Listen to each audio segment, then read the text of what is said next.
여러분이 아시는 용어일 텐데요. 반향실 효과라는 게 있습니다. 반향실 효과. 이 의미는 어떤 의미냐면 비슷한 생각을 하는 사람들이 함께 모여서 그들의 관점과 사고방식이 서로에게 영향을 줘서 그런 가치가 고양되고 향상되고 믿음은 믿음이 증폭되고 그리고 자기 확신이 더욱 강화되는 현상을 가리켜서 반향실 효과라고 이야기를 합니다.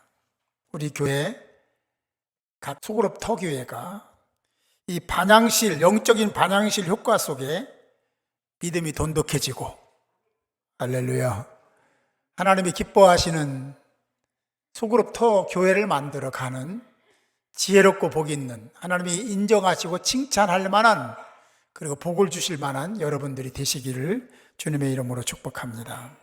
고린도후서 7장 8절 이하에 보면 바울은 고린도 사람들에게 좀 심한 얘기를 했던 것이 굉장히 아팠다라고 표현을 하면서 그런데 후회하지는 않는다라고 했습니다. 왜냐하면 오히려 후회하지 않을 뿐만 아니라 지금 더 그로 인해서 기쁘다라고 했는데 왜냐하면 고린도 교회 성도들이 그 아픔을 딛고 일어서서 그들이 회개하고 변화돼서 새 사람이 되어가고 있기 때문에 그는 그렇게 이야기를 했습니다. 여기에 나오는 근심이라는 용어가 나오는데 그 근심이 애통과 같은 말입니다. 예수 안에서 오늘 말씀에 애통을 얘기했습니다. 우리가 예수 안에 있는 우리가 애통이 뭔지 알아야 되고 왜 성경을 통해서 우리에게 애통하는 자는 복이 있다 했을까? 여러분 애통이 뭐죠? 애통의 의미를 살펴보면 기가 막혀요. 정말 참을 수 없는 그리고 견딜 수 없는 그런 아픔의 상태를 가리키는 건데 왜 성경은 애통하는 자가 복이 있다라고 했을까? 애통하는 것이 복이라고 생각하는 것은 일반적인 상황 속에서는 그렇게 통념적으로는 이해할 수가 없습니다. 사회적인 입장에서 볼 때는 굉장히 문제가 있는 명제이기도 합니다. 우리는 이 애통이 우리 신앙인들에게 얼마나 가치 있는 유의미한 가치를 지니고 있는지를 알아야 됩니다. 그래야 애통이 이런 것이구나 알 수 있기 때문에 그렇습니다. 여러분 오늘 말씀을 잘 들으시면 애통을 거부하는 자가 아니라 애통을 피하는 자가 아니라 애통을 감사함으로 받는 자가 될 줄 믿습니다. 오늘 성경에 기록된 애통은 헬라어 의미로는 심히 근심하며 고통스러워하고 슬퍼하다라는 뜻입니다. 그걸 속으로도 어떻게 삭힐 수가 없고 그리고 주체할 수도 없는 극심한 슬픔 상태를 애통이라고 한다는 거죠. 이렇게 보면 그 애통은 참 고통스러울 수 있겠다라는 생각을 할 수 있습니다. 이 애통이라는 시제를 보면 현재 시제인데 헬라어에서 현재 시제는 여기 오늘 지금만 얘기하는 것이 아니라 그것은 현재로부터 미래까지 계속해서 현재 진행형을 가리켜서 현재 시제라고 얘기합니다. 이렇게 놓고 보면 애통은 성도들에게 언제나 다가오는 겁니다. 이 애통은 피할 수도 없습니다. 거부해서도 안 되는 것이 애통이더라는 거죠. 달리 말하자면 성도는 살아있는 동안에 애통과 분리된 삶을 살 수가 없도록 하나님이 창조하셨다는 겁니다. 이걸 잘 듣고 받아들여야 됩니다. 성도의 애통은 곧 하나님이 테스트하는 도구입니다. 뿐만 아니라 하나님의 선물이기도 한 것이 애통입니다. 저와 여러분이 주목하고 들어야 될 이야기가 있습니다. 이 애통이라는 상황이 우리에게 주어졌어요. 그럼 애통이라는 상황이 그런 슬픈 상황에 주어진 그 상황 자체에 집중하는 것이 아니라 그 상황이 주어진 다음에 그 다음에 어떻게 하나님이 그 다음을 이끌어 가셨는지 준비하셨는지 보상해 주시는지에 대한 얘기입니다. 그 부분에 대해서 우리가 좀 긴장하면서 집중해야 될 필요가 있습니다. 애통 이유는 이걸 보상했습니다. 위로, 복과 위로를 얘기했습니다. 애통하는 자는 복이 있다. 애통하는 자는 위로를 받을 것이다 라고 성경은 그렇게 한 절밖에 안 되지만 굉장히 중요한 가치를 우리에게 말씀하고 있습니다. 여기서 말하는 헬라어 위로는 어떤 말과 어근이 같냐면 보혜사 성령과 어근이 같아요. 뿌리가 같다는 거죠. 그 의미를 가지고 있습니다. 같은 의미를 가지고 있다는 거죠. 그래서 여기서 말하는 위로는 단순한 위로가 아니라 성령의 위로를 얘기합니다. 그러니까 애통하는 자는 성령의 위로를 받을 것이요라가 이게 맞는 거예요. 그게 복이다라는 겁니다. 성령의 위로를 받는 것이 복인데 누가 받냐면 애통하는 자가 받는다. 그래요. 위로를 받을 것이요라는 이 헬라 동사는 이걸 의미해요. 주체가 누구냐요. 주체가. 위로를 받을 것이었는데 이 위로를 받지 않은 주체가 누구냐. 내가 이 조 목사가 다른 사람을 가서 이렇게 위로하면 그 위로의 주체가 누구예요? 이 조 목사냐? 아니라는 겁니다. 이 의미 속에는 그 주체는 하나님이다, 주님이다, 성령님이다. 우리는 단지 그런 도구로 사용되어진 겁니다. 내가 주인인 것처럼, 내가 그렇게 한 것처럼 얘기하면 안 돼요. 모든 일은 하나님이 이끄시고 모든 일은 하나님으로부터 시작이 되고 하나님이 주체인 줄 믿으시기 바랍니다. 자꾸 뭔가 은사를 받으면 자기가 하는 것처럼 굉장한 큰 착각을 하는 사람들이 있어요. 그게 아니고 성령이 하시고 주님이 하시고 하나님이 주체이시더라는 것을 우리가 분명히 하고 넘어가야 됩니다. 그렇습니다. 여기서 얘기하는 위로라는 헬라어는 사실 히브리어로 위로를 얘기하는 나함이라는 뜻인데 나함이 위로라는 뜻입니다. 그런데 이 말은 히브리어는 7가지로 다른 의미를 찾아갈 수 있는데 그렇게 찾다 보면 이 의미가 나함이 무슨 뜻이라겠어요? 위로라는 뜻이다. 근데 위로인데 이 위로를 그렇게 뜻을 찾다 보면 위로가 아닌 다른 뜻이 나옵니다. 그게 뭐냐면 애통하다라는 뜻, 애통하다. 나함이라는 것이 위로라는 말인데 여기에는 위로라는 말도 있지만 그 정반대인 애통하다는 뜻도 있다라는 거예요. 이해를 돕기 위해서 부연 설명을 드리면 슬퍼하는 자들과 함께 울면 같이 가서 울어주고 그러면 공감대가 형성되죠. 아, 이분이 정말 내 슬픔을 나누기 위해서 이렇게 오셔서 내 손을 잡고 부둥켜 안고 우시는구나 하는 것을 느끼게 되죠. 그러니까 그분은 이미 나와 동년이 된 거예요. 그런 슬픔에 대해서. 그죠? 그래서 같이 슬픔을 나눈 사람이 됐습니다. 그러면 그 사람이 그 입에서 어떤 말이 나에게 주어져도 그 자리에서 예, 알겠습니다. 그렇게 대답할 수밖에 없어요. 너무 슬퍼하지 마. 사람이 다 죽는 건데 뭐. 그렇지 않아? 그러면 예.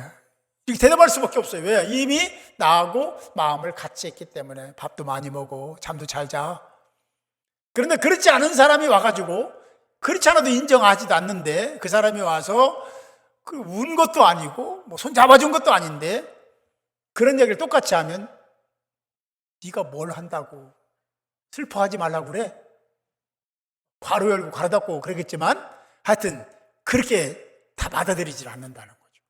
다시 말하면 애통하는 자를 위해서 위로가 필요한데 이 위로는 먼저 그들과 함께 울고 웃는 그 공감대가 형성될 때 진짜 진정한 위로가 되고 그리고 애통하는 자를 새로운 소망을 갖게 할 수 있다라는 의미로 이 나함이라는 말이 사용된 겁니다. 나함의 뜻에는 위로라는 말도 들어있고 또 애통이라는 말도 같이 가지고 있다라고 그래서 말씀을 드린 거고요. 오늘 성경에서 말씀하고 있는 애통은 어떤 것을 얘기하냐면 단순히 일상에서 일어나는 어떤 고통이나 죽음을 통해서 발생한 어떤 슬픔을 얘기하는 것만이 아니다라는 얘기입니다. 예수님이 말씀하신 애통은 영적인 애통을 이야기하고 있습니다. 이 애통은 세상의 불의로부터 시작된 애통일 수 있습니다. 내외적인 고난과 고통을 통해서 이 애통이 그에게 형성된 거죠. 당시 유대 사회를 보면 쉽게 이해할 수 있습니다. 그 유대 사회는요, 불법과 불의를 많이 행했습니다. 하나님을 믿는 사람들인데, 하나님을 신앙한다는 사람들인데, 불법이 횡행했고, 그리고 불의한 일들을 서슴지 않고 했던 사람들이 당시 시대의 지도자들, 리더들, 종교 지도자들도 똑같았습니다. 그런 상황이 있었거든요. 그 힘없는 사람들은 억울했죠. 그런 일을 당했으니까 얼마나 억울하겠습니까? 그런데 항변할 수가 없었습니다. 왜냐하면 그 사람들에게 잘못 보이면 생계를 유지하기가 어려워지니까. 어디 가서 일할 수도 없고 돈 벌 수도 없고 직장 생활할 수도 없고 그렇게 되니까 거기에 마음은 참 억울하지만 그냥 참고 견디는 그런 사람들이 그 당시에 서민들의 삶입니다. 그런데 부녀들은 더했습니다. 남자들은 가서 일을 막노동도 할 수 있지만 여자들은 아무 일도 할 수 없습니다. 기꺼이 할 수 있다면 이삭 줍기 정도, 다른 일 할 수 있는 일이 없었거든요. 그때 그 시대를 돌아가면 그들이 얼마나 억울하고 힘들었을까, 그런 상황을 당한 사람들이 얼마나 아팠을까, 슬펐을까, 애통했을까를 충분히 알 수가 있습니다. 시편 119편 136절에 말씀합니다. 그들이 주의 법을 지키지 아니하므로 내 눈이 시냇물같이 흐르니이다. 이게 무슨 말이냐면, 그렇게 그 불법과 우리가 이해할 수 없는 그런 상황들이 벌어지는 그 사회 속에서도 그 중에 정말로 그들을 불쌍히 여기고 애통해하며 하나님께 기도하는 경건한 사람들이 있었다는 거죠. 그걸 지금 시편에서 이렇게 표현하고 있습니다. 주의 법을 지키지 아니하므로 내 눈물이, 이건 뭐 제3자입니다. 내 눈물이 시냇물같이 흐르니이다. 사실 우리가 소그룹 운동을 하고 있는데요, 서로의 관계를 이렇게 맺어야 됩니다. 지체와의 관계, 공동체 속에서 다른 사람들의 일을 내일같이 생각하면서 이렇게 눈물을 흘리며 시냇물이 흐르듯이 눈물을 흘리며 기도하는 자들이 되어야 될 줄 믿습니다. 그런 사람들이 됐을 때 하나님은 여러분들의 눈물을 받으시고 그 다음을 형성시켜 주신다. 그 다음은 뭐가 온다고 했어요? 위로의 영이 함께 하시는 은혜가 있게 된다는 거죠. 그리스도인들은요, 하나님의 은혜를 입고 구원받은 하나님의 사람들입니다. 그런 상황을 보면 그런 불법과 불의 앞에서 침묵하는 것이 전부는 아닙니다. 그것이 성경적으로 우리가 꼭 그것을 뛰어넘어야 된다면 우리는 침묵해서는 안 되는 거죠. 함께 울고 함께 아파하며 거룩한 눈물을 흘리며 그들을 위로하는 하나님의 사람들이 되어야 될 줄 믿습니다. 그것이 바로 신앙인들의 바른 신앙 자세요, 태도이니까. 그런 행위가 바로 하나님 나라에 대한 아주 중요한 가치이니까. 성경에 말씀하신 대로 그렇게 살아야 소금과 빛이 되니까. 우리는 하나님의 은혜를 입은 자로 그런 상황들이 있을 때에 같이 울고 같이 아파하며 그리고 애통하며 기도하는 하나님의 사람들이 되시기를 바랍니다. 그러나 이것도 오늘 성경에서 말씀하신 애통의 핵심은 아닙니다. 예수께서 말씀하신 애통은 그리스도인이야, 구원받은 하나님의 사람들이 자신의 영적 상태를 보며 애통하는, 자기가 잘못된 것에 대한 반응으로서 애통하는 게 필요한데 그 애통이 없는 거예요. 그래서 이를 다르게 얘기하면 내 자신이 하나님 앞에 온전하지 못함을 보고 애통해라. 이게 핵심입니다. 이런 인간들이 다 그렇지만 저도 뭐 그런 부분이 없지 않지만 자기는 약간 이렇게 포장해놓고 다른 사람을 얘기하잖아요. 다른 사람 애통만 얘기하잖아요.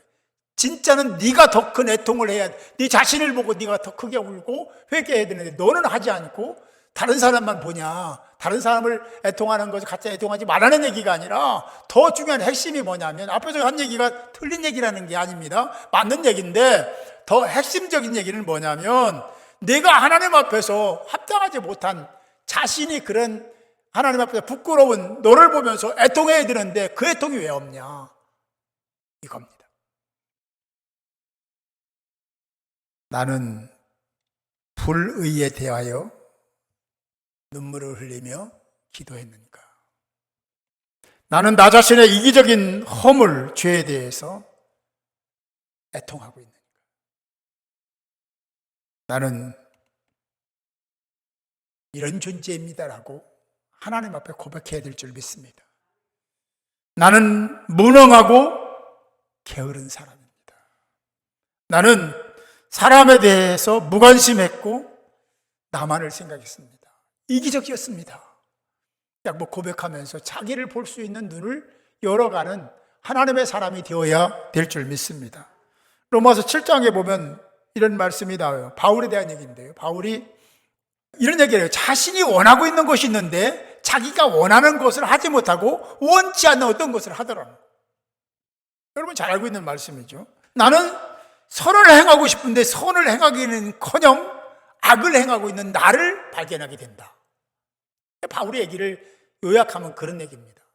그러면서 하나님 앞에 가슴을 찢는 고백을 하죠.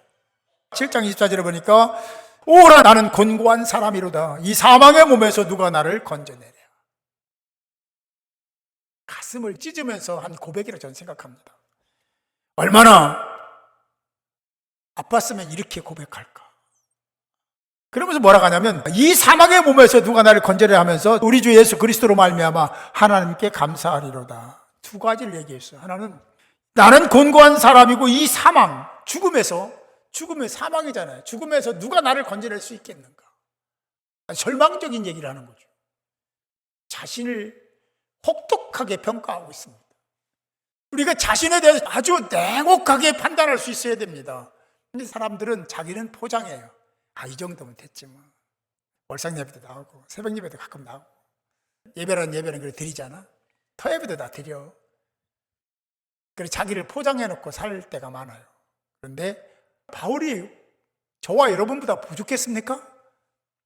그런 분이 아니잖아요. 근데 그는 하나님 앞에 서보니까 자기는 아무것도 아닌 거예요.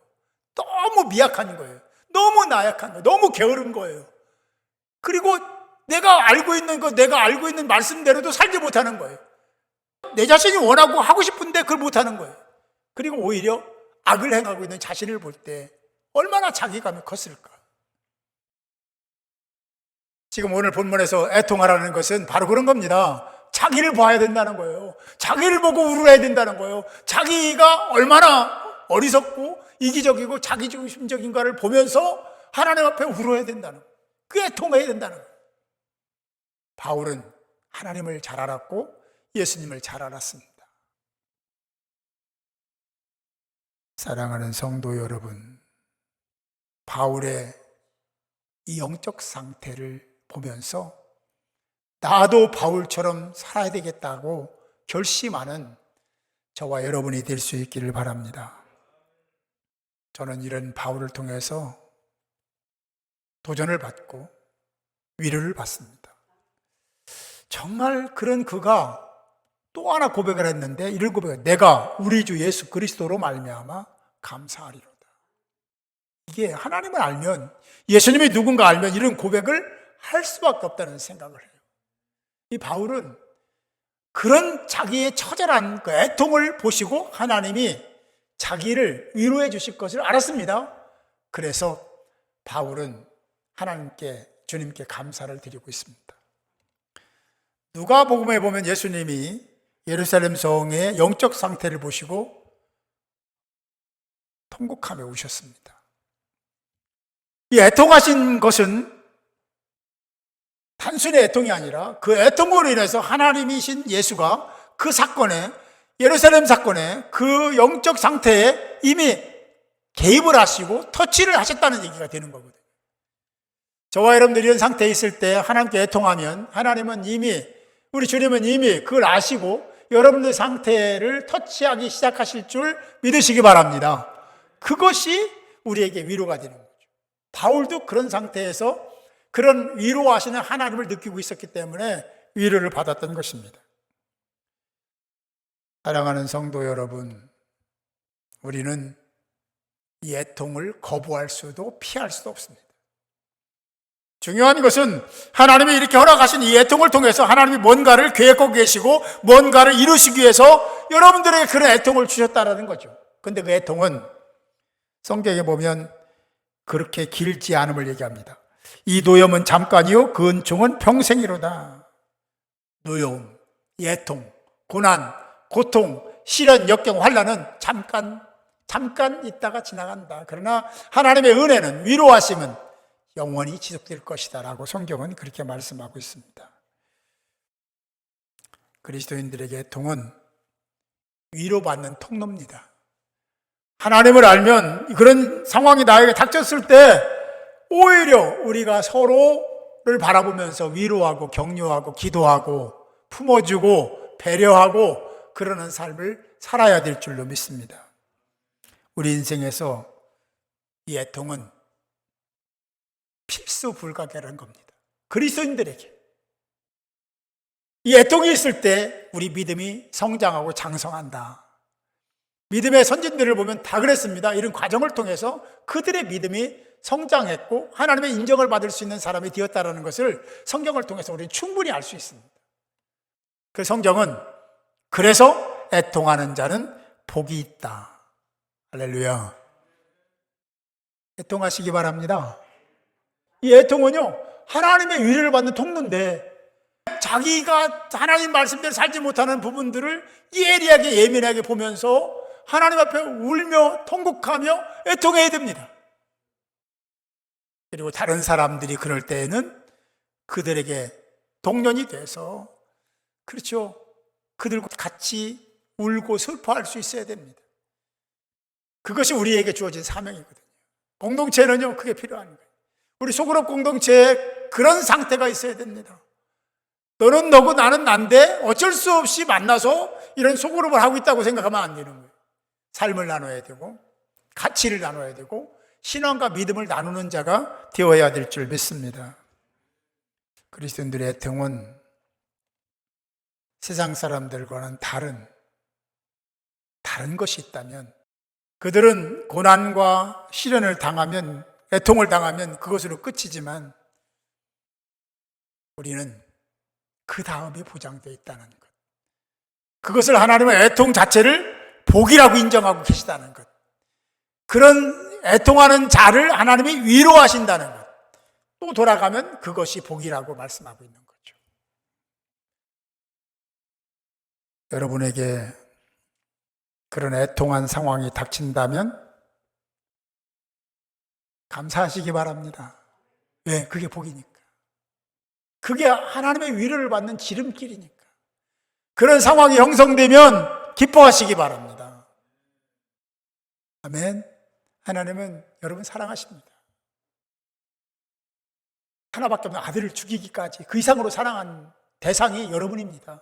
저와 여러분은 그런 사랑을 받고 구원의 반열에 오른 거죠. 그런 저와 여러분들이 하나님 말씀을 그대로 믿고 자신의 신앙 상태를 보며 영적 상태를 보며 애통하며 울고 회개하면 하나님이 품어주시고 주님이 위로해 주시고 성령이 여러분들의 인생을 이끌어 주실 줄 믿습니다. 그리스도인들은 자신에 대해서 아주 민감하게 냉철하게 자신을 판단하고 볼 수 있어야 됩니다. 그래야 하나님과 가까워질 수 있는 길이 열리게 되니까. 성도의 미래는 하나님이 주관하십니다. 하나님이 주인이시기 때문에 여러분 자녀는 여러분들이 할 수 있는 만큼 잘해주잖아요. 잘 되기를 원하잖아요. 그 이상으로 하나님은 여러분들이 잘 되기를 원하시고 미래가 열리기를 원하시고 늘 하나님이 주시는 그 위로를 받기를 원하시고 애통을 통해서, 애통을 거부하는 자가 아니라 신앙 안에서 그 애통은 축복의 통로니까 그런 상황이 여러분들에게 오면 드디어 올 것이 왔구나, 내가 너를 기다렸다 이렇게 생각하시고 감사함으로 잘 감내하고 애통을 감수하는 하나님의 사람들이 되어서 지속적인 하나님의 은혜와 사랑 속에 살아가는 복 있는 저와 여러분이 될 수 있기를 주님의 이름으로 축원합니다.